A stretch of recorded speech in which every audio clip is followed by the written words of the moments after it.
Bonjour et bienvenue à la présentation du logiciel Avity School. Alors, dans un premier temps, le logiciel Avity School, je vais vous expliquer très rapidement la philosophie générale de ce logiciel. Alors, Avity School, on le présente comme un outil de supervision des salles de classe informatisées. Alors, qu'est-ce qui se cache là derrière?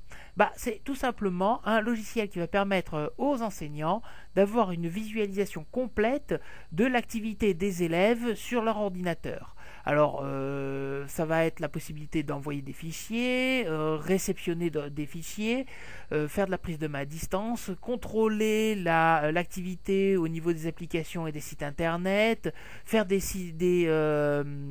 contrôles de connaissances interactifs. Enfin bon, nous allons voir tout cela dans ces vidéos. Alors, cette série de vidéos va être divisée en 3 parties. Première partie, ça va être la préparation de l'espace de travail des élèves. Je vais envoyer un fichier qui va être le support de cours, sécuriser l'espace de travail, etc., etc. Deuxième vidéo, donc deuxième partie, ça va être le cours en lui-même. C'est-à-dire toutes les interactions possibles entre le poste du professeur et les postes des élèves avec le logiciel Avity School. Troisième et dernière partie, et bien là, ça va être, c'est la fin du cours. On va faire un contrôle de connaissances, récupérer le travail et noter les élèves. Voilà un petit peu comment va se présenter cette série de vidéos. Alors, je ne vais pas détailler l'installation du logiciel qui est très simple, car sur le site avitis.com, le voilà. Si vous vous rendez sur la partie support et base de connaissances, hop, j'y suis. Vous vous rendez sur Avity School, ici, et vous voyez qu'il y a la procédure de mise en place du logiciel. Boum. Et là, vous vous rendez compte que tout est détaillé, hein. Il n'y a plus qu'à suivre la procédure. Voilà. Mais c'est très simple, hein, voilà. Alors, une fois que vous avez installé le module tuteur sur le poste du professeur, le module étudiant sur les postes des élèves, sur le poste du professeur, voilà ce que l'on peut constater. Voilà. Donc le professeur a une visualisation directe de l'activité, des élèves sur son écran, sur la console tuteur. Alors, dans un premier temps, on va, comme je l'ai dit dans cette première vidéo, faire la préparation de l'espace de travail. Alors, on va partir du postulat suivant, c'est que les élèves, là, ils sont en récréation ou ne sont pas encore arrivés dans l'école. Donc, le professeur va envoyer sur leur poste le travail à effectuer durant cette session de cours. Pour envoyer le travail, dans un premier temps, c'est déjà de créer l'exercice. Donc moi, j'ai créé un petit fichier doc ici, voilà, qui s'appelle bonjour. Bon, c'est rien d'extraordinaire, mais là, c'est juste pour la formation. Je vais me diriger vaillamment vers le bouton envoyer recueillir que l'on voit ici. Hop. Et je vais sélectionner envoyer le travail. Bon, jusque-là, rien de bien compliqué. Hop. Donc, je vais aller chercher le document que j'ai créé. Donc, je vais parcourir. Je vais sur le bureau. Impeccable. Alors, il se trouve où? Le voilà. Hop.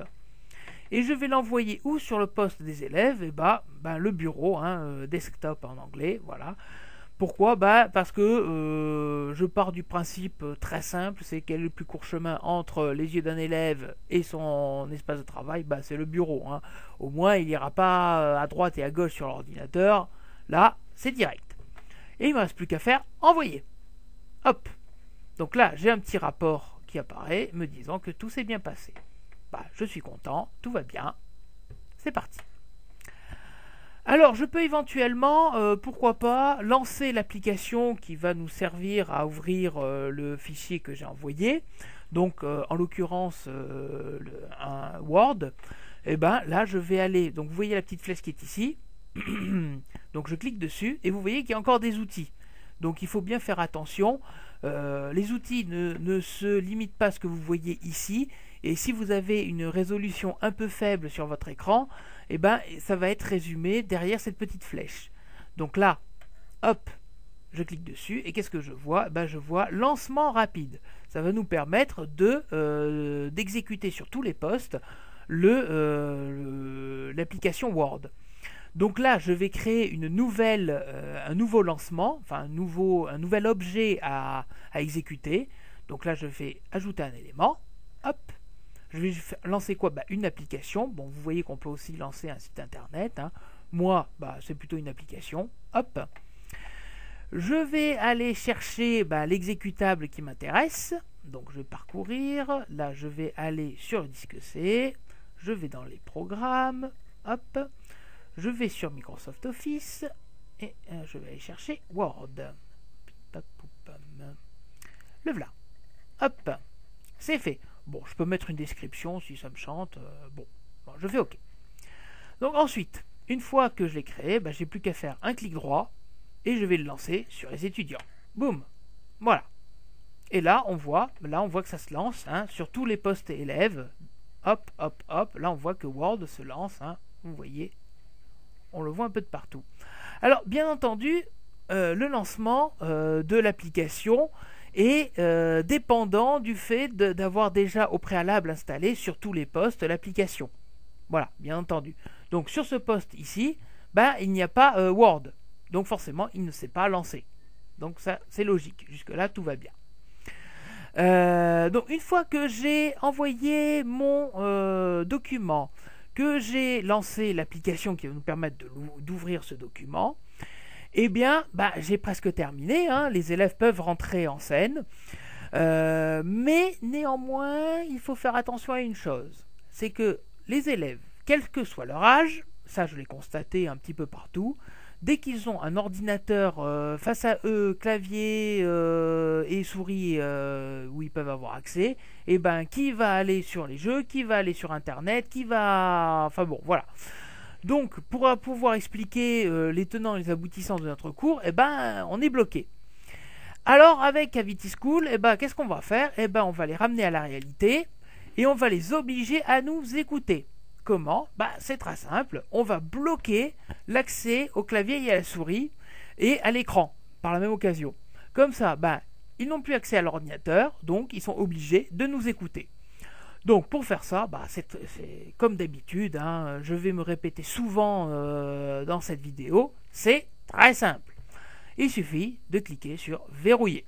Hop, je clique sur verrouiller, le temps que les écrans se rafraîchissent. Et vous voyez ici, alors oui, bon là je me suis trompé car je n'ai sélectionné qu'un seul élève.